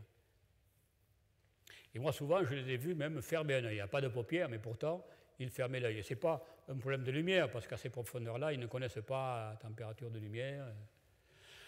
Alors, c'est là qu'on est au large de l'Angola, donc 3200 mètres de profondeur. Et ici, des communautés de bivalves, des moules ou des palourdes, mais quelquefois des champs entiers de palourdes qui sont mortes. Pourquoi? Parce que le suintement ne se fait plus, donc il n'y a plus d'apport de fluide avec le méthane, et la communauté meurt. Donc des vers qui ne sont pas comme les vers qu'on a vus tout à l'heure. Et alors ce qui est assez remarquable ici, vous allez voir, c'est que ce méthane, en général, on ne le voit pas, il est dissous dans l'eau, mais quelquefois, il s'échappe, ce sont des bulles qui s'échappent carrément du fond. Alors quand on dit que le gaz à effet de serre du méthane est produit par les activités humaines, ben, la planète elle-même produit beaucoup de méthane. Enfin beaucoup. On voit qu'à l'état naturel, il y a des sorties de méthane. Et ce méthane, voilà, alors ça ne fait pas, ça c'est du méthane qui sort du fond. Alors ce méthane, dans des conditions de température et de pression particulières, il se solidifie. C'est comme de la neige, comme de la glace, qu'on va voir tout à l'heure. Et il est vrai que, voilà, vous voyez ça, c'est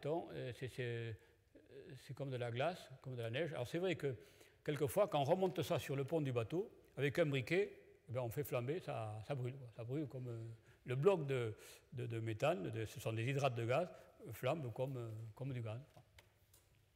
Alors, ça constitue des réserves énergétiques colossales dans les mers, qui dépassent, je ne sais pas combien de fois, les réserves de pétrole. Et c'est une énergie qui est peut-être récupérable un jour, mais pour le moment, on ne sait pas trop comment exploiter cette richesse minérale, parce que c'est quand même assez délicat à exploiter. Ici, quelques vues rapides sur les coraux froids, dont on a parlé tout à l'heure. C'est sur ces coraux que les chaluts font des dégâts épouvantables. Faisaient, parce que maintenant c'est quand même un peu plus réglementé.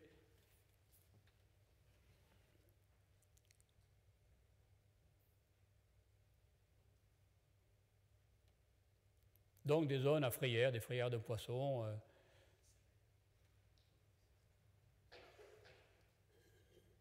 Et tout ça au large de... Là, on est au large de l'Europe, dans le golfe de Gascogne, ou la partie aussi West Irlande.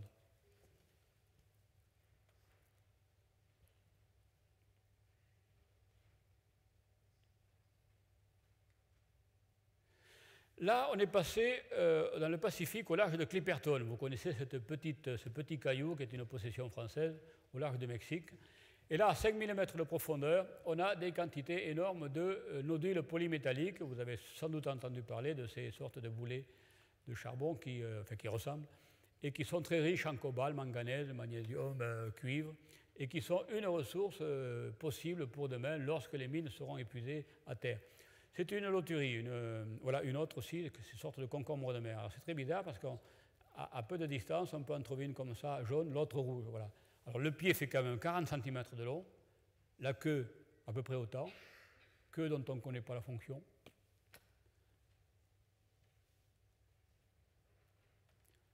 Donc on étudie la possibilité d'exploiter ces nodules, mais à partir de 5000 mètres, pour que l'affaire soit rentable, on est quand même très loin. Voilà une belle crevette rouge qui doit faire 25 cm de long.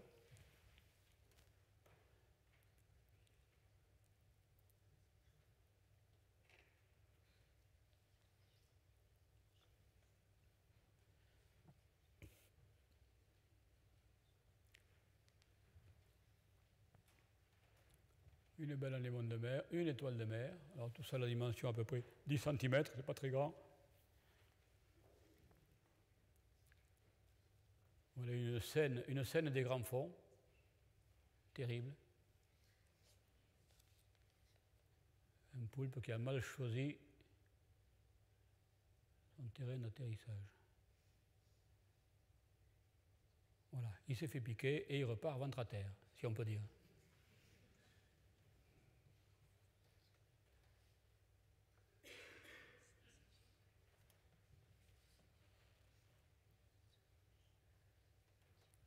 Voilà, et pour terminer, une vue sur la fameuse galerie Yeti. Alors, ce n'est pas des vues de bonne qualité, mais comme c'est le seul au monde, eh bien, ce sont les meilleures. Bon, il est vrai que ce sont des copies de copies, et les originaux étant au laboratoire de Woodsall, chez les Américains, et je n'ai pas pu obtenir mieux. Alors, vous voyez la démarche un peu maladroite. Alors, c'est un animal il n'a pas beaucoup, il s'est assez dispersé, quoi, comme la moitié de la salle, il peut y avoir une dizaine, quoi, pas plus. Quoi.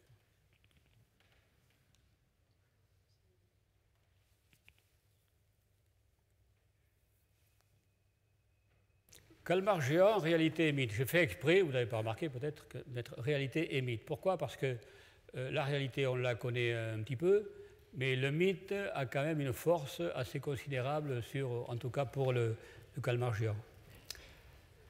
Alors, juste quelques petits rappels, une classification sommaire, céphalo, tête, pod, pied. Alors, on a les octopodes, octo, 8, ou les poulpes, les pieuvres, qui ont 8 bras de longueur égale. Et puis les décapodes, qui ont 8 bras également, mais de longueur égale, mais qui ont 2 tentacules beaucoup plus longs, qui se terminent par des spatules avec des crochets. Donc on connaît 2 espèces de calmars géants, le roi des calmars, Architeuthis dux, et l'encorné géant, qu'on connaît plus récemment, de l'Antarctique. Je ne vous dis pas vous m'écrirez si vous voulez le nom latin. Quelques caractéristiques. C'est le plus grand des invertébrés de la planète, avec ses yeux remarquables qui font jusqu'à 25 cm de diamètre, une véritable taille d'assiette. Un taux de croissance qu'on estime important d'un demi-centimètre par jour et qui peuvent vivre plus de 4 ans. Encore qu'il y a des controverses, certaines disent, selon les calculs des otolithes, qui peuvent vivre 14 ans, c'est quand même considérable pour un mollusque. Une fécondation par un véritable pénis d'1 mètre de long. Hein, et c'est très curieux parce qu'il a une spermathèque qui contient les spermatozoïdes, donc une capsule, et qu'il envoie par ce pénis à l'intérieur de la femelle, mais un peu n'importe où. On peut le retrouver sous la peau, dans le manteau. C'est ce qu'on a retrouvé, parce que vous savez qu'on ne connaît ces calmars que par des échouages. Et là, on ne sait pas trop comment la femelle peut se débrouiller pour aller chercher ces spermatozoïdes dans une capsule qui est fichée sous l'épiderme ou un truc comme ça. Ils vivent entre 600 et 1200 mètres de profondeur et se nourrissent d'autres céphalopodes et de poissons, surtout de poissons.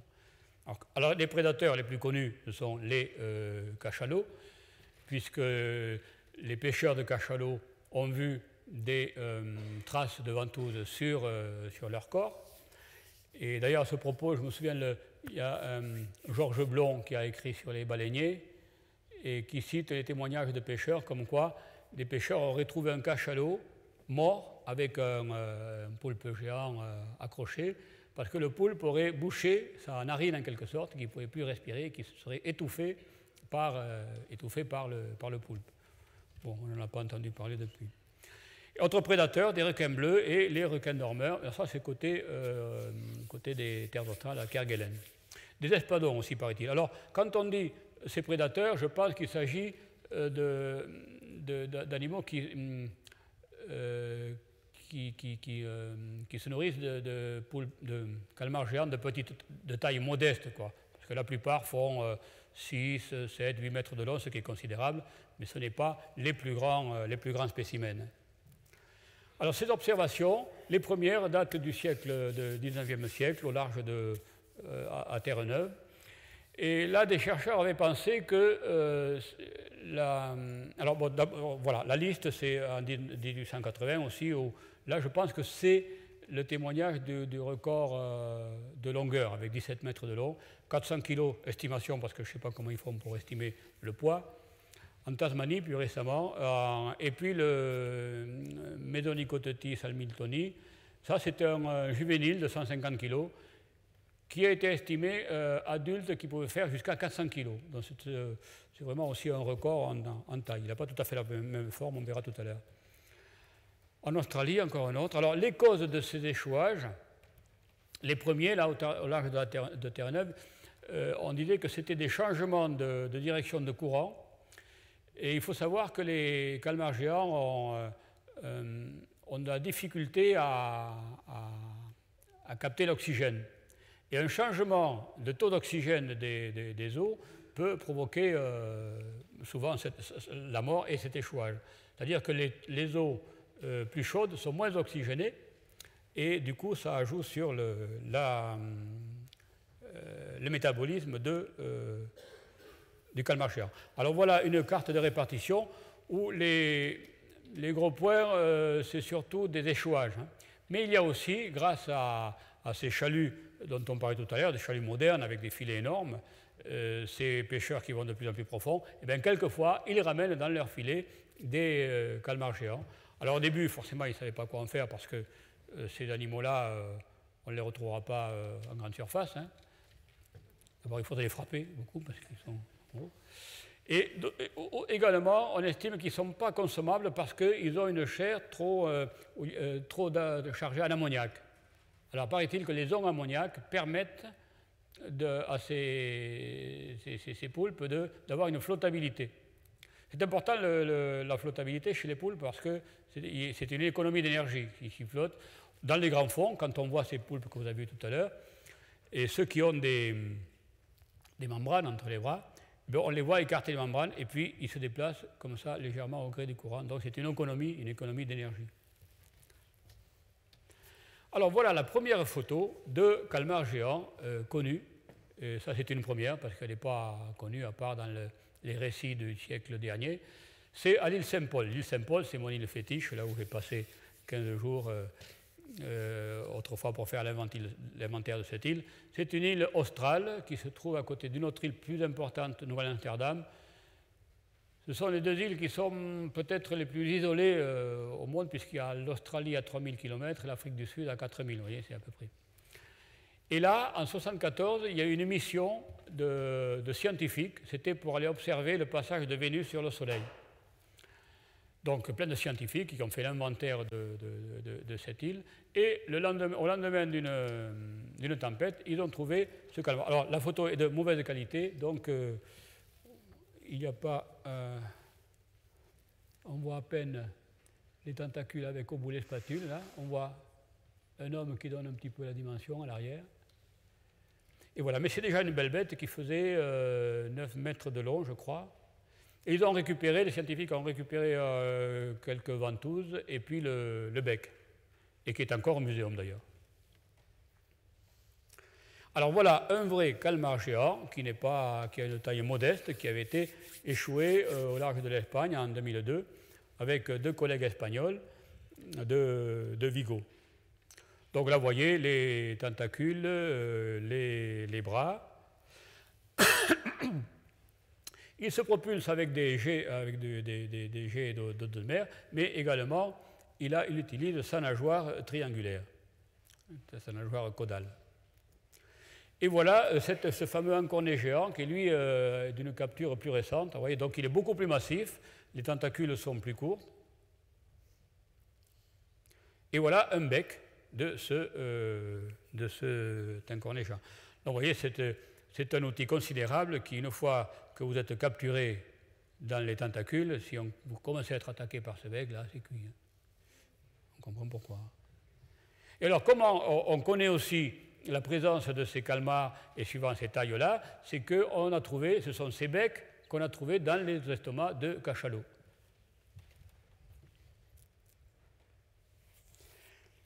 Alors, aujourd'hui, on cherche à avoir, le scoop, ce serait d'avoir les premières images vidéo d'un calmar géant in situ, c'est-à-dire dans son milieu. En 1998, les Américains avaient consacré toute une mission d'1 mois avec un sous-marin au large de la Nouvelle-Zélande, là où les pêcheurs avaient l'habitude de récolter quelquefois des calmars géants, et au bout d'1 mois, ils n'ont rien obtenu.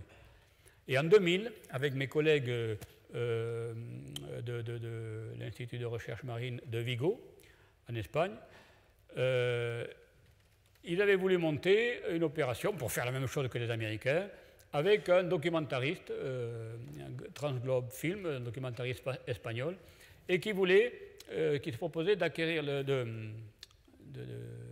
demander à l'Ifremer le bateau et un sous-marin, et en profitant d'un transit, entre deux missions par exemple, le bateau a une semaine à 10 jours de battement, et qu'on peut utiliser pour cette opération. Tout avait été monté, et au dernier moment, on n'a pas pu boucler le budget, il manquait, je ne sais plus, un MF, je crois, donc on n'a pas pu faire, on n'a pas pu réaliser cette opération. Mais déjà, je me souviens qu'à cette époque-là, quand on a demandé au pilote du sous-marin de faire cette opération, il y avait quand même une certaine réticence qui rappelait quand même le mythe du calmar géant, de pieuvre géante avec Jules Verne, parce qu'ils prenaient leurs précautions, ils se demandaient comment, si jamais un calmar s'attaquait, à l'hélice du sous-marin, etc., et comment il anticipait ça. Il y avait déjà une certaine crainte, alors que bon, un calmar géant, quel qu'il soit, en général, il chasse à l'odorat. Je ne pense pas qu'un sous-marin, on l'aurait intéressé. Et bon, c'est pour dire que dans l'inconscient, il y avait quand même une certaine méfiance, quoi. Et l'année d'après, Angèle Guérard, donc mon collègue de Vigo, là, il a fait l'opération sans moi, il a quand même réussi à trouver un chalutier, il a monté son affaire et il est allé pendant une semaine à la recherche des premières images. Et il a attendu pendant une semaine et il n'a pas eu. Mais ironie du sort, pas très loin de là, il y avait un chalutier qui a eu un calmar géant dans ses chaluts, qui est un calmar géant qui faisait 6 mètres. Et voilà, il n'a pas eu de chance. Alors, les images, on vous a dit que les Japonais avaient réussi les premières vidéos d'un calmar géant à 900 mètres. En réalité, ce sont des successions de photos, ce ne sont pas des vidéos. Et il est vrai qu'ils ont pris en photo un calmar. Mais si on regarde sur Internet, j'ai vu un film là-dessus, il est vrai qu'une fois, ils ont relevé sur un hameçon un bras de calmar géant. Il n'y avait pas de doute, c'était un bras qui faisait 6 mètres de long. Il n'y avait pas de doute, une bête qui devait faire 10 mètres au total. Mais le bras était tout seul. Et les photos qu'ils ont ramenées, ce n'étaient pas des photos de calmar géant. C'était un encorné du genre du calmar de Humboldt, mais ce n'était pas véritablement... alors voilà les photos. Ça, c'est à gauche, donc c'est les photos prises par la caméra à 900 mètres de fond. Et on voit que c'est plutôt une sorte d'encorné, mais pas un calmar géant. Et voilà quand ils l'ont remonté, à moins que ce soit une autre opération. Ça, j'en suis pas sûr. Donc voilà, la vidéo du calmar géant in situ, eh bien, ça reste à faire. Donc cet animal reste encore mythique. Ça, cette photo, parce que là, au cours des films vidéo que j'ai déployés, toujours pareil, surtout des géologues, mais pas que des géologues, je voyais souvent cet animal qui était très difficile à identifier, puis j'ai fini par comprendre que ça pouvait être un céphalopode, une sorte de feuille morte qui ondule comme ça, mais surtout avec des tentacules démesurés, très fins, et qui pouvaient faire 4, 5, peut-être plus de 6 mètres de long, et qu'on peut trouver à plusieurs profondeurs, 2000 jusqu'à 4000 mètres de profondeur, quels que soient les océans. Alors je reprends la diapo du début pour rentrer donc dans le mythe. La seule photo qui est peut-être assez raisonnable, c'est celle-ci, c'est un navire, un chalutier français, l'Electron, qui avait vraisemblablement récolté un calmar géant qui devait flotter, qui devait être moribond. Et ça, c'est encore à peu près véridique. Ici, bien entendu, on tombe dans la mythologie, une mythologie très ancienne, et médiévale aussi des Scandinaves avec le Kraken, où on voit une pieuvre géante qui est capable de couler carrément un navire. Là, ça dépasse un petit peu. Et puis le roman de Jules Verne avec les pieuvres. Là, le roman de Jules Verne, il ne fait pas état d'un calmar géant, c'est une pieuvre. D'ailleurs, il y a plusieurs pieuvres, dont une qui attaque le Nautilus, et puis un marin de l'équipage du capitaine Nemo. Les premières représentations des poulpes. Il y a dans la grotte Cosquer, découverte il n'y a pas si longtemps, et qui date, dont les images peinture date de 5000 ans, quelque chose qui ressemble à soit une méduse, soit un poulpe, juste pour signaler. Pline l'Ancien, encore lui, comme vous savez, eh bien, signale aussi un calmar géant pêché dans le golfe de Gascogne. D'ailleurs, Pline l'Ancien, pour l'anecdote, je l'ai vu mentionné aussi dans les grottes de Roquefort, et où il est dit que c'est lui qui signale pour la première fois le Roquefort, Pline l'Ancien. C'est quand même... c'est vrai, c'est remarquable quand même. Trop fort. Donc le mythe, il y a le Kraken, monstre poulpe des Romains, ça date des Romains, hein. Et puis les Scandinaves au Moyen-Âge, où c'était cette fameuse pieuvre que je vous ai montrée tout à l'heure, capable d'engloutir une embarcation. Alors là, quelques mots sur la signification symbolique, parce que là, les psys sont quand même assez précis sur la signification du poulpe. C'est très particulier. Alors, le symbole, un peu comme pour tous les monstres ou les mythes, c'est des angoisses humaines, des monstres qui représentent les pulsions, notre inconscient, nos peurs, nos désirs refoulés, les frustrations. Et il est vrai que cette image alors, si vous avez lu 20 000 lieues sous les mers, mais également si vous avez vu le film, qui est assez bien fait quand même, il est remarquable, cette image forte du bras de la pieuvre qui pénètre par les escaliers, qui balaient l'espace jusqu'à ce que le capitaine Nemo ou le harponneur la tranche, qui peut correspondre, alors là j'ai omis un mot, hein, parce que puis qui peut correspondre à une pulsion phallique refoulée. Et alors, il est vrai que ce poulpe, avec ses gluants, tout ça, ses bras, eh ben, on peut être enlacé par amour et pour la mort. Vous l'avez compris, je la refais là, non? Alors, pourquoi le mythe aussi? Vous avez Les Travailleurs de la mer de Victor Hugo, ça a été le premier qui a parlé de cette pieuvre géante. Le combat avec Gilad, c'est quelque chose, enfin, vous connaissez Victor Hugo, il y a 50 pages de combat au moins. Hein. Et alors, ce qui est remarquable, c'est la description d'un écrivain comme Victor Hugo. Il faut dire qu'il est un peu particulier. Alors, je la lis avec vous. Hein. Toute la bête est froide. C'est un contact odieux que cette gélatine animée qui enveloppe le nageur. Mais aucune stupeur n'égale la subite apparition de la pieuvre, méduse servie par 8 serpents. Le poulpe a presque des passions d'homme. Le poulpe être hideux, c'est haïr. Alors, quand vous avez une telle description, un écrivain, vous imaginez un petit peu l'effet que ça peut avoir sur le public. Alors, à ce propos, c'était à l'époque où il était exilé au Guernesey ou au Jersey, je ne sais plus. Et là, il a employé le mot de pieuvre. Et pieuvre, c'était le mot local. Et c'est devenu un mot commun maintenant, et qui vient de là. C'est pour vous dire la force de l'écrivain qui a fait qu'on utilise aujourd'hui le mot pieuvre pour poulpe. Bon, et là je termine sur cette anecdote, en fait, c'est ce qui m'avait incité à parler un petit peu du calmar géant. C'est cette fameuse rencontre de Olivier de Kersauzon avec le poulpe géant, le calmar géant.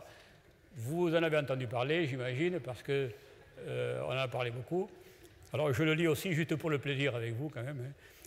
Hein. Alors donc, je rappelle que ce bateau, Kersauzon est parti pour faire le tour du monde, pour battre le record du tour du monde à la voile. C'est dans le cadre du trophée Jules Verne.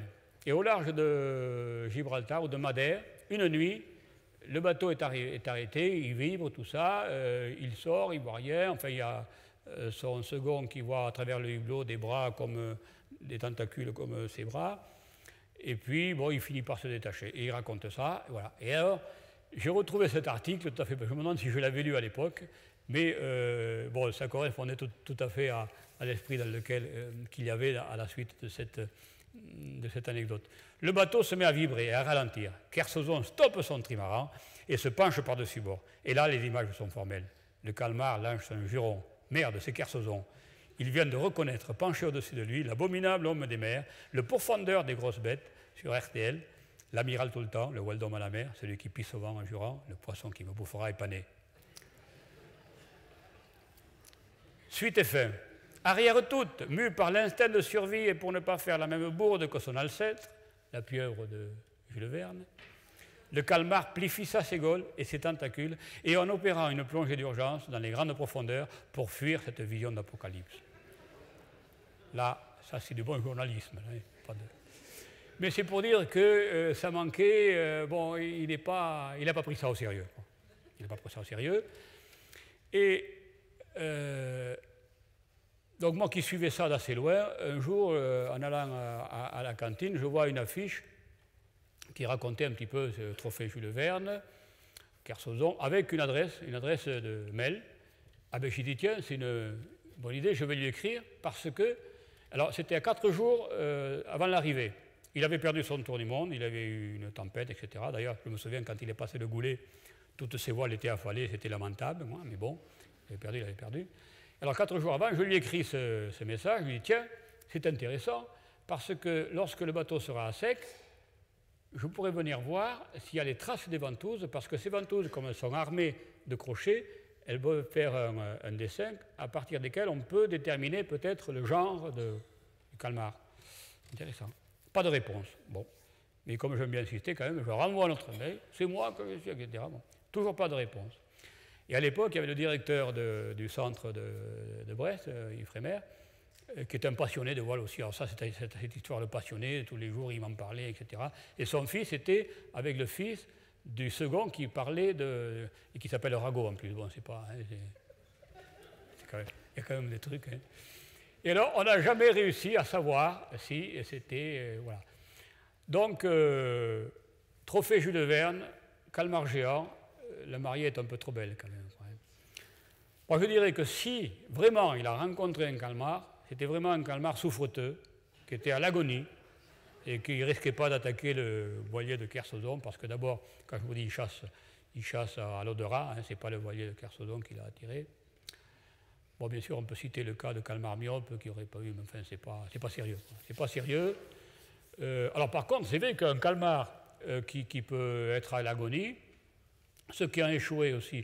Je me souviens, dans le golfe de Gascogne, celui qui a échoué, on pensait que ça pouvait provenir de bateaux qui faisaient de la sismique pour les pétroliers, je crois, et qui envoient des explosions régulièrement et qui pouvaient déstabiliser le calmar parce qu'il a des statocystes, enfin ça pouvait le déséquilibrer et entraîner sa mort. Bref, voilà l'histoire du lieu de Kersozon.